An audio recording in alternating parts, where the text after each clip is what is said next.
Bienvenido al canal El Relator Oscuro. Aquí no hablamos de rumores ni de fantasías. Aquí desenterramos los hechos, los secretos y las historias reales que el mundo intentó olvidar. Cada semana abrimos un nuevo expediente del lado más oscuro del ser humano. Un viaje a lugares donde el dinero, el poder y la fe se confunden con la muerte. En esta ocasión viajaremos a Guyana, una nación pequeña y silenciosa en el mapa del Caribe suramericano. Un país cubierto por selvas espesas, ríos interminables y cicatrices invisibles. Detrás de su aparente calma tropical se esconden algunos de los episodios más perturbadores de la historia moderna. Masacres, crímenes rituales, tragedias colectivas y fuego. Aquí, la codicia por el dinero y la obsesión por el control han convertido la esperanza en horror. En este informe especial, revelaremos 5 historias que marcaron para siempre la memoria de Guyana. 5 capítulos que recorren desde el delirio religioso de Jonestown hasta la sangre derramada en Lusignan y Bartica. Veremos cómo el crimen organizado y las pandillas dominaron barrios enteros y cómo un incendio en Magdia terminó arrebatando la inocencia de un país entero. Prepárate para adentrarte en una oscuridad real, sin monstruos inventados ni fantasmas de ficción, porque lo que escucharás hoy sucedió. Y aunque el tiempo haya pasado, el eco de aquellas voces sigue resonando entre los árboles y las ruinas de una nación donde la vida, la fe y el dinero se mezclaron con la muerte. Comencemos. En lo profundo de la selva de Guyana, entre árboles tan altos que bloquean la luz del sol, se levantaba una comunidad que prometía el paraíso en la tierra. Se llamaba Jonestown y había sido fundada por un hombre que se hacía llamar Padre Jim Jones. Era 1978 y más de 900 personas, hombres, mujeres y niños, habían abandonado sus hogares en Estados Unidos para seguirlo a un rincón olvidado del mundo. Decían que buscaban libertad, justicia y una vida sin el peso del dinero ni la corrupción de las grandes ciudades. Lo que no sabían era que estaban caminando hacia una muerte lenta y programada. Jim Jones había nacido en Indiana y desde joven mostró una mezcla peligrosa de carisma y fanatismo. Predicaba una fe sin fronteras, un socialismo religioso en el que todos eran iguales, siempre que le obedecieran a él. Su iglesia, el Templo del Pueblo, creció con fuerza en los años 70. En plena Guerra Fría, su discurso de igualdad, amor y rechazo al dinero atrajo a miles de seguidores cansados de la hipocresía de la sociedad estadounidense. Pero detrás de esa fachada altruista, Jones había creado un sistema de control absoluto. Espiaba a sus propios miembros, castigaba a los disidentes y acumulaba poder como un dictador en miniatura. Cuando las autoridades norteamericanas comenzaron a investigarlo por fraude y abusos, decidió huir. Compró tierras en Guyana, un país que prometía libertad política y aislamiento, y fundó allí su utopía personal, una comuna autosuficiente en medio de la selva. Los seguidores vendieron todas sus pertenencias, entregaron su dinero a la causa y partieron con la esperanza de construir un nuevo mundo. Jim Jones les prometió una vida libre de la codicia capitalista, pero en realidad se convirtió en su dueño. Cada dólar, cada gota de sudor, cada respiración pertenecía a él. La vida en Jonestown pronto se transformó en una pesadilla. La comida era escasa, el trabajo extenuante y el control absoluto. Los altavoces transmitían día y noche los discursos del líder. Nadie podía salir, nadie podía cuestionar. Jim Jones, paranoico y cada vez más enfermo, veía enemigos en todas partes. Decía que la CIA planeaba destruirlos, que el dinero y el poder de los gobiernos querían robarles la libertad. En su mente distorsionada, la única forma de salvarse era morir juntos, antes de ser capturados por el mundo exterior. El 18 de noviembre de 1978, un congresista estadounidense, Leo Ryan, llegó a Guyana para investigar denuncias de abuso y desapariciones. Algunos miembros de la comunidad se atrevieron a pedirle ayuda para escapar. Cuando el grupo intentó salir, fueron emboscados en una pista de aterrizaje. Hombres armados enviados por Jones abrieron fuego. Ryan y 4 personas murieron en el acto. Aquel fue el punto sin retorno. Horas después, Jim Jones reunió a todos en el pabellón central. Bajo el techo de zinc y el calor sofocante, pronunció su último sermón. Les habló de dignidad, de revolución, de amor, de dinero y de traición. Les dijo que el dinero no podía comprar la libertad, pero que el mundo los usaría como mercancía. Su voz temblaba, pero no de miedo, sino de fanatismo. Luego, ordenó repartir una bebida mezclada con cianuro. Primero las madres dieron el veneno a sus hijos, luego bebieron los adultos. Algunos resistieron, otros suplicaron. Las grabaciones conservadas revelan los gritos, las convulsiones, el caos. Jim Jones murió de un disparo en la cabeza. Nadie sabe si lo hizo él mismo o si alguien lo ayudó. Cuando los equipos de rescate llegaron días después, encontraron 918 cuerpos esparcidos entre las chozas de madera. Familias enteras abrazadas, bebés en brazos de sus madres, rostros inmóviles mirando al cielo. Era la escena más aterradora jamás registrada en América del Sur. En medio de la tragedia se hallaron cajas con dinero, joyas, armas y documentos. La utopía sin dinero había acumulado una fortuna en efectivo. Jonestown no fue un suicidio colectivo, fue un asesinato masivo envuelto en fanatismo. Guyana quedó marcada para siempre. El nombre del país quedó ligado a la palabra Jonestown, como si la tragedia fuera una maldición. Los habitantes locales aún recuerdan el olor que flotaba sobre la selva durante días, el silencio que siguió al rugido de los helicópteros. Muchos se preguntan cómo cientos de personas pudieron entregar su voluntad, su vida y su dinero a un solo hombre. La respuesta sigue siendo un misterio, un espejo oscuro de lo que el ser humano es capaz de hacer cuando cree que el fin justifica los medios. Jonestown fue más que una secta, fue una advertencia. Un recordatorio de que incluso las promesas de justicia y libertad pueden convertirse en herramientas de manipulación, que el dinero puede ser demonizado mientras sigue moviendo los hilos del poder y que la fe ciega, cuando se mezcla con la ambición, puede transformar el paraíso en un infierno.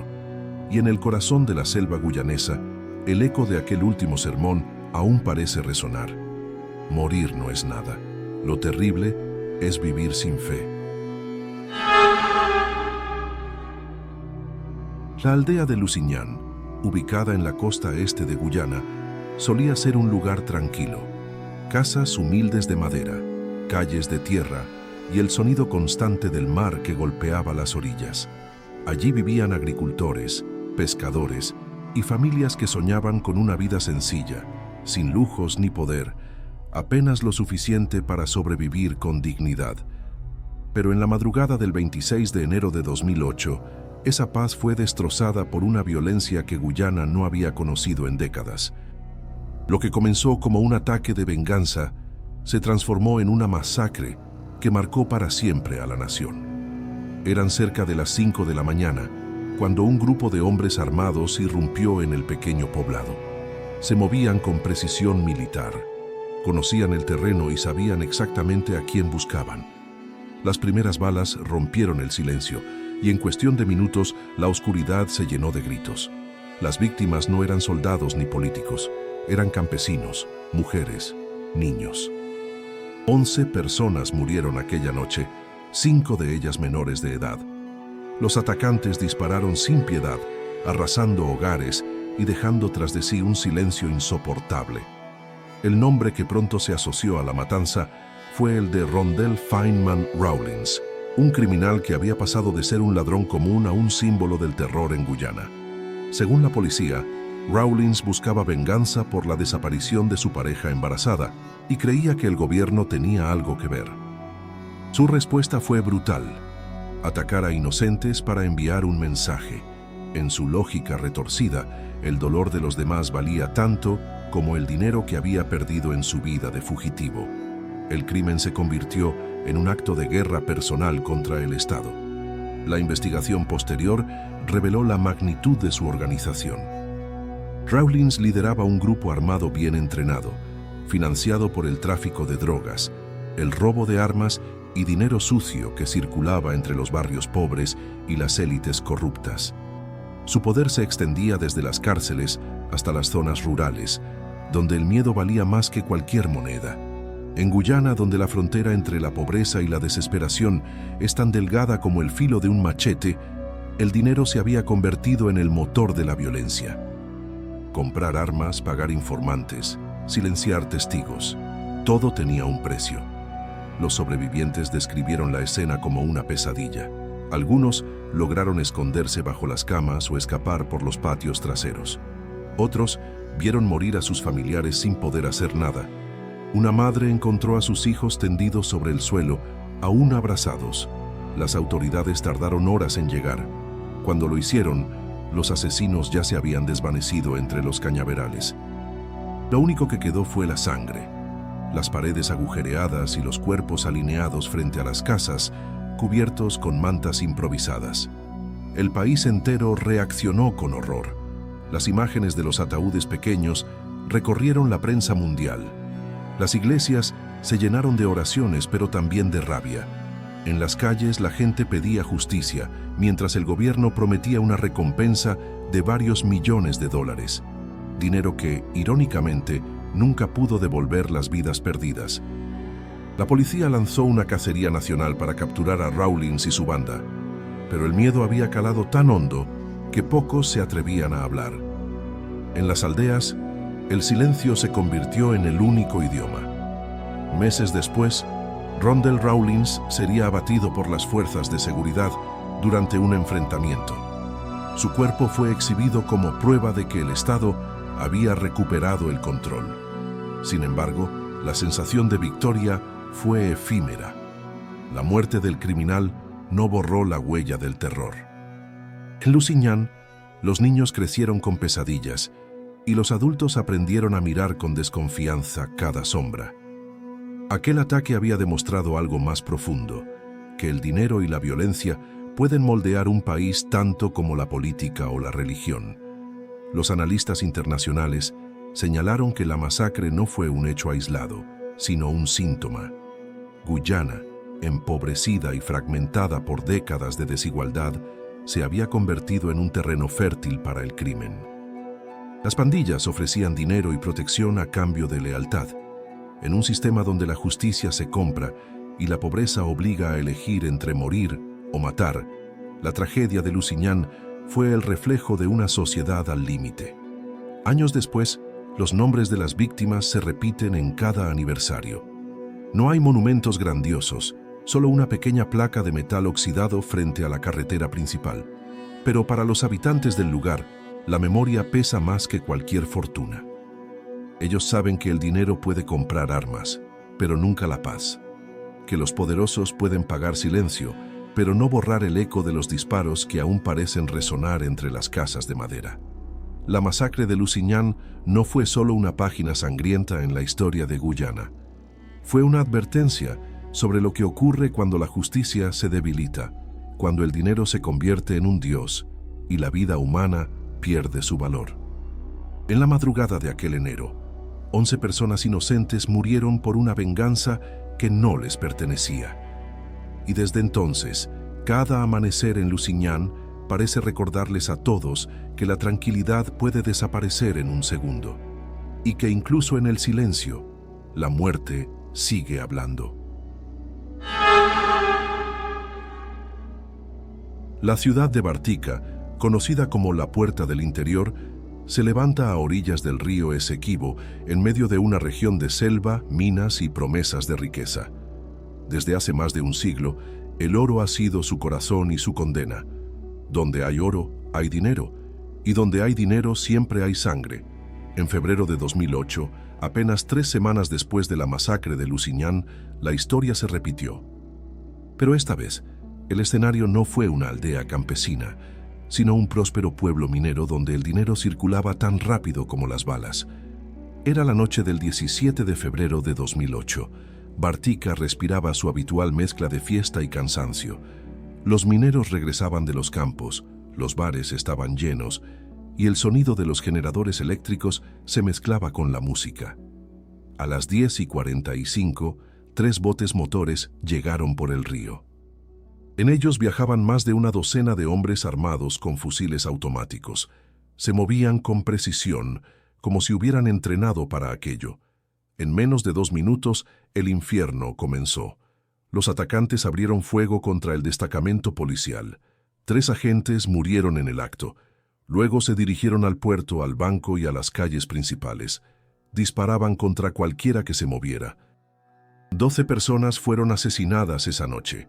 Trabajadores, comerciantes, conductores, incluso un niño de 9 años. Robaron armas, vehículos, joyas y dinero en efectivo. El asalto duró 45 minutos, pero el horror se quedó para siempre.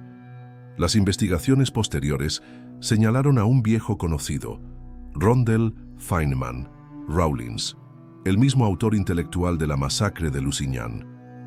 Según las autoridades, el ataque a Bartica fue parte de su huida, un golpe destinado a financiar su fuga y sembrar terror. El dinero robado sería utilizado para comprar armas, combustible y lealtades. En la lógica del crimen, el dinero no solo compra poder, también compra tiempo. Y Rawlins sabía que cada hora valía una vida. Bartica, con su mezcla de belleza natural y codicia humana, era el lugar perfecto para un acto así. Durante décadas, el oro había atraído a hombres desesperados por fortuna rápida. Muchos llegaban con la esperanza de mejorar la vida de sus familias, pero terminaban atrapados en un ciclo de explotación y crimen.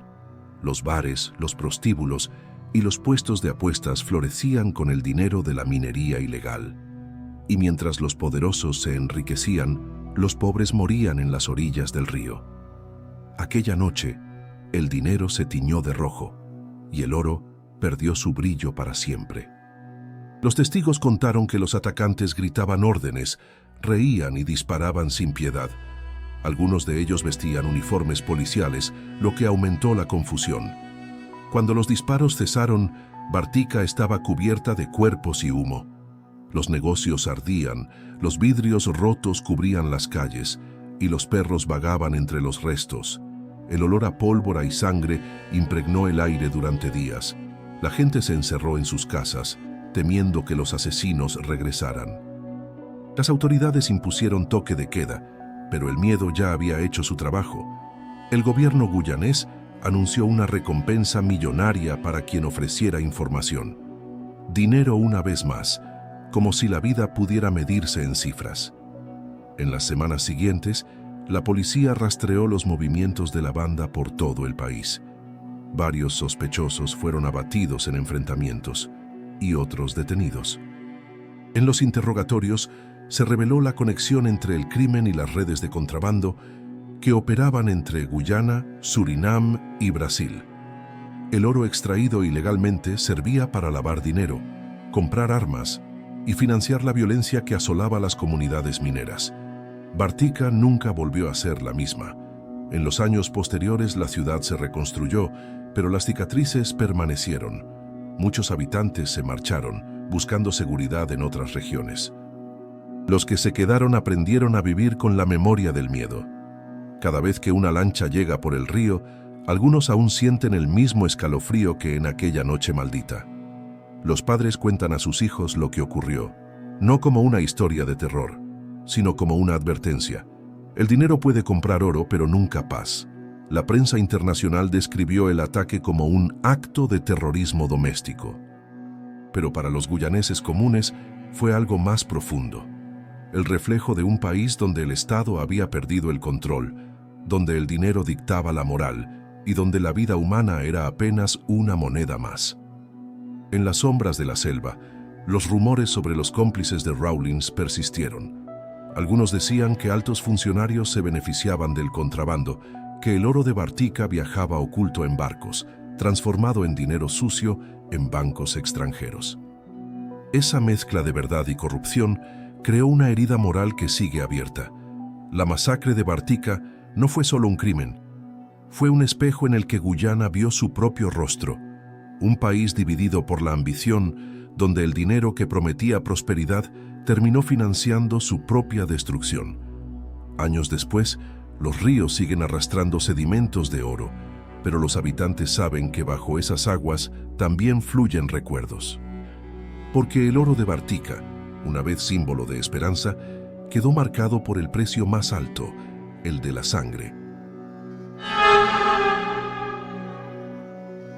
El 13 de junio de 1980, el aire cálido de Georgetown se llenó de humo y confusión. Un coche había explotado cerca de Camp Street, en pleno centro de la capital guyanesa. Dentro del vehículo, el cuerpo de un hombre quedó irreconocible. Su nombre era Walter Rodney. Tenía apenas 38 años, pero su voz ya era una de las más poderosas del Caribe. Era historiador, profesor, pensador y, sobre todo, un enemigo declarado del poder. Su muerte no fue un accidente, fue un mensaje. Rodney había nacido en 1942 en una familia humilde, en una Guyana aún bajo dominio británico. Desde joven mostró una inteligencia poco común. Estudió en la Universidad de las Indias Occidentales y más tarde en Londres, donde obtuvo su doctorado con una tesis sobre el comercio de esclavos. Pero su verdadera fuerza no estaba en los libros, sino en su capacidad para unir a la gente.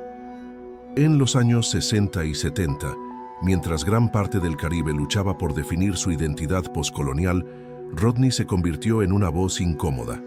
Denunciaba la desigualdad, la corrupción y el uso del dinero como herramienta de dominación. Su pensamiento, conocido como el poder del pueblo, lo convirtió en un símbolo de resistencia. Fundó el movimiento Working People's Alliance, WPA, que buscaba romper el control político del partido gobernante, liderado por Forbes Burnham, un hombre que acumulaba poder y dinero con el apoyo del aparato estatal. Rodney hablaba de una Guyana libre, igualitaria y justa. Burnham hablaba de estabilidad, de orden y de silencio. En 1979, Rodney fue arrestado por sedición. Lo acusaron de incitar disturbios y conspirar contra el gobierno. Pasó meses bajo vigilancia, pero no se detuvo. En sus discursos públicos, advertía que el Estado había olvidado al pueblo, que el dinero de la nación se perdía entre los bolsillos de los políticos. Sus palabras resonaban entre los estudiantes, los trabajadores y los pobres. Para muchos, era una esperanza. Para el poder, un peligro. El 13 de junio de 1980, Rodney se reunió con un exoficial del ejército que le había prometido ayudarlo a conseguir un transmisor para comunicarse con otros líderes del movimiento. Pero el aparato que le entregaron no era un transmisor, era una bomba. Cuando Rodney la encendió dentro de su coche, explotó. Su hermano Donald, que viajaba con él, sobrevivió herido. Fue el único testigo del crimen. En cuestión de minutos, la noticia recorrió Georgetown. El pensador más importante de Guyana había sido asesinado. El gobierno declaró que se trataba de un accidente trágico. Dijo que Rodney había intentado fabricar una bomba y que había muerto por su propia imprudencia. Pero nadie lo creyó. La explosión fue demasiado precisa, demasiado conveniente. El hombre que le había entregado el dispositivo, Gregory Smith, un técnico del ejército, desapareció inmediatamente. Fue trasladado secretamente a Surinam y luego a Francia con ayuda de altos mandos militares. El Estado había borrado sus huellas.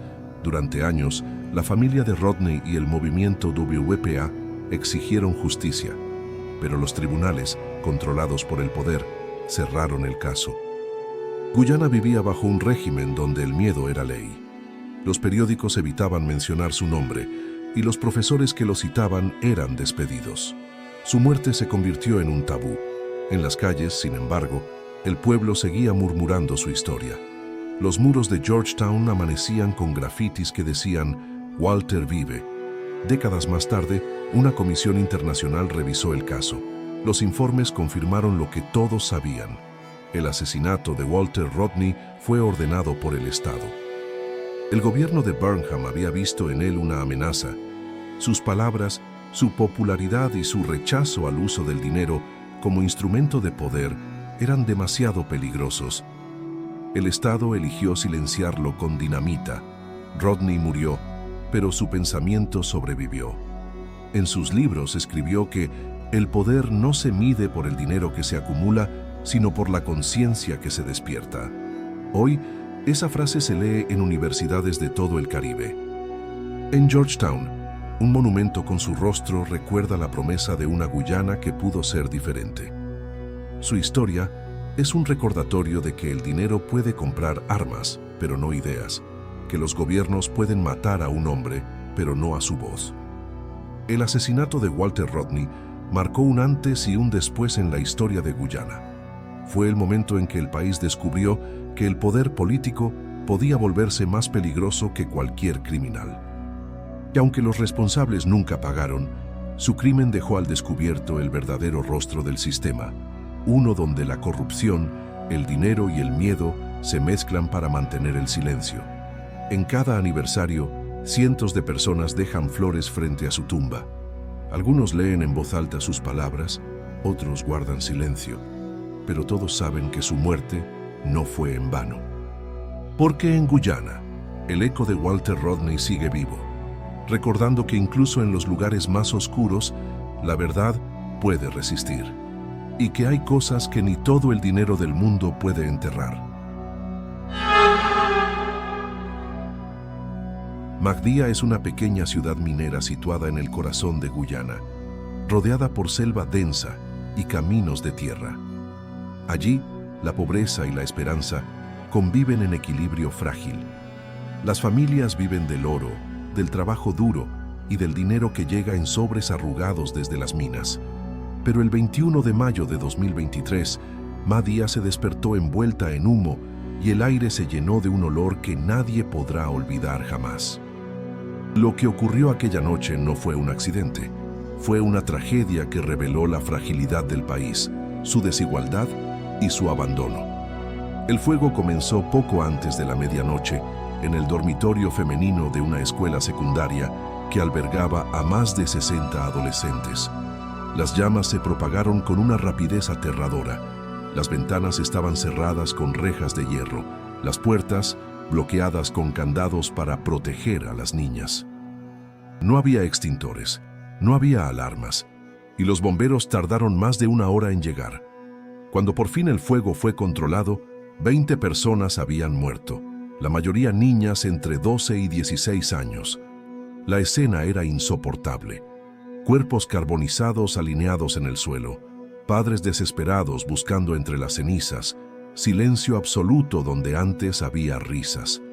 La investigación posterior reveló un detalle que cambió todo. Según las autoridades, el incendio fue provocado. Una estudiante de 15 años, enfurecida tras una discusión, habría encendido una cortina. Pero el crimen no puede explicarse con una sola acción. Lo que mató a esas niñas no fue solo el fuego, sino un sistema que las encerró, que las trató como prisioneras en lugar de protegerlas. El Estado, las instituciones y quienes debían garantizar su seguridad fallaron en cadena. Y mientras las familias lloraban, los funcionarios hablaban de compensaciones económicas, dinero para el dolor. El gobierno prometió ayudas, becas y reconstrucción. Cada familia recibiría una suma en dólares guyaneses, como si el dinero pudiera reemplazar la risa perdida de una hija. En los noticieros, las palabras se repetían: tragedia, solidaridad, apoyo. Pero en las calles de Magdía, la gente sabía la verdad. El dinero no compra justicia, y mucho menos memoria. Las madres rechazaban las cámaras, no querían ser parte de un espectáculo de compasión oficial. Querían respuestas. Querían saber por qué las rejas no se abrieron, por qué nadie escuchó los gritos. Magdía es una comunidad construida sobre promesas incumplidas.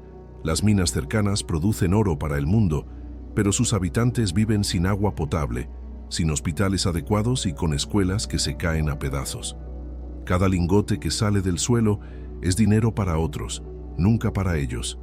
Y el fuego de 2023 fue la consecuencia final de ese abandono. En Guyana, los recursos naturales son una bendición maldita. Producen riqueza para unos pocos y tragedia para los demás. Los días siguientes al incendio fueron de rabia y duelo. En el estadio local se realizó una ceremonia nacional.